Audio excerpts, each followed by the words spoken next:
So, yun mga mi, gagawa tayo ng ulam. Simpleng ulam muna for today, madalian. Ang mackerel at repolyo. Gigisa lang natin to. So, let's start. Meron ako ditong bawang, sibuyas at repolyo.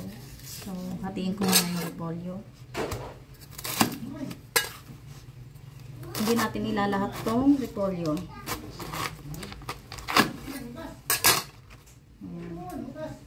Yung kalahati lang. Kasi, ilalahok natin yan sa chapsuy, yung kalahati. So, slice lang natin siya ng maliit.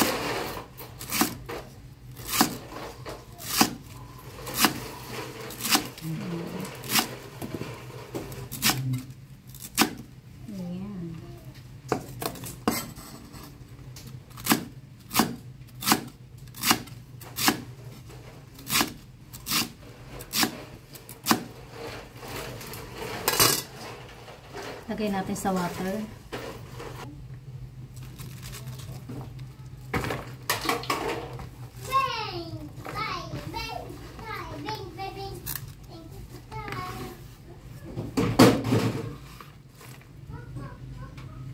Hugasan natin.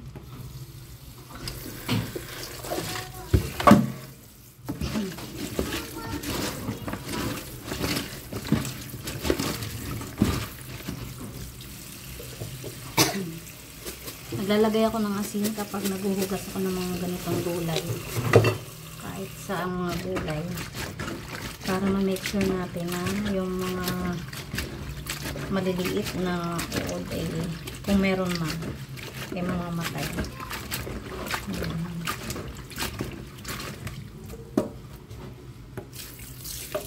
Babad natin ng kaunti. Tapos let's put in the strainer.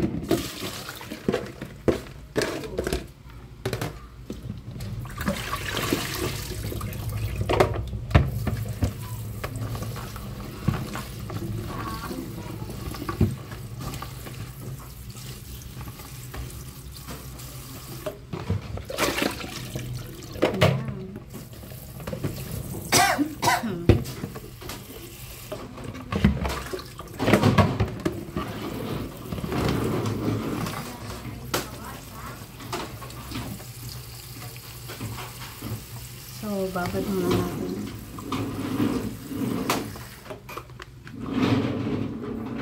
Bawang naman.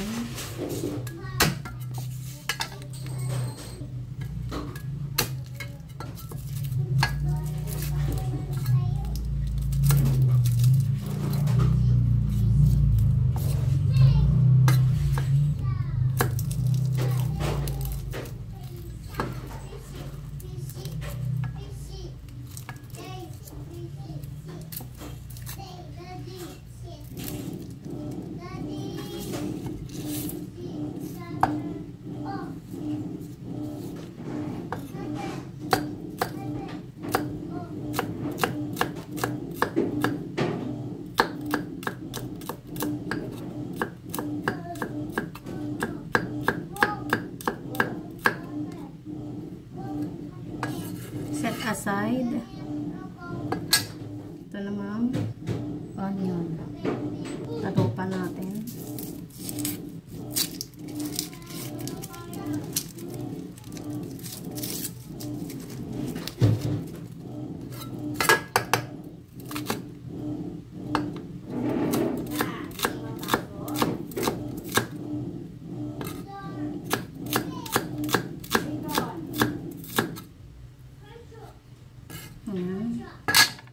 Ito naman, open natin.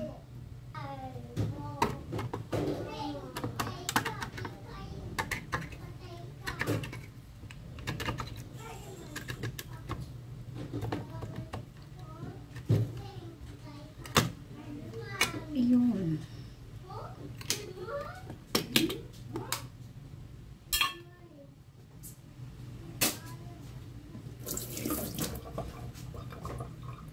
So, let's start cooking. Ayan, mainit na. Put some oil. Konting oil lang.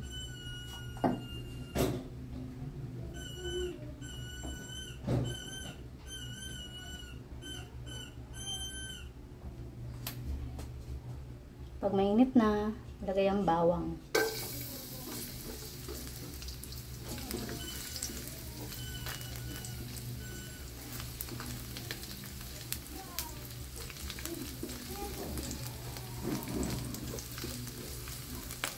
Next, ang sibuyas. Ito.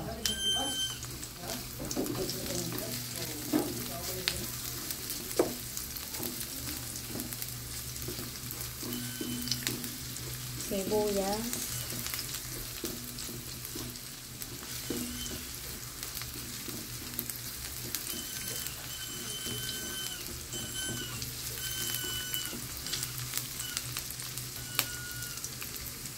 Tapos, lagyan na natin itong saba na mackerel.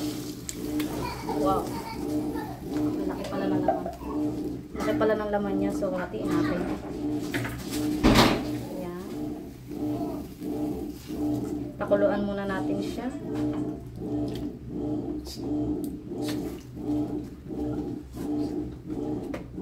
Ayan. Pakuluan muna natin. Tapos, lalagyan natin siya ng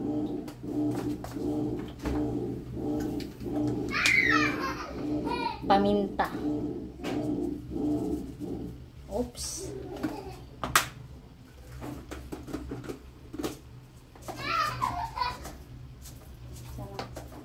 Then mix. Mix natin. Hatiin pa natin. Lalaki. Ayan. And then, ilagay na natin tong tubig, tapos mahinalo na natin ang mga ingredients. Ayan. May kumanik-anik na yan. Pakuluan muna natin ng ilang minuto. Natin kumulo pa. Then, after that, ready to serve. Ayan. Kumulo na siya. So, luto na yan. Tayo na natin.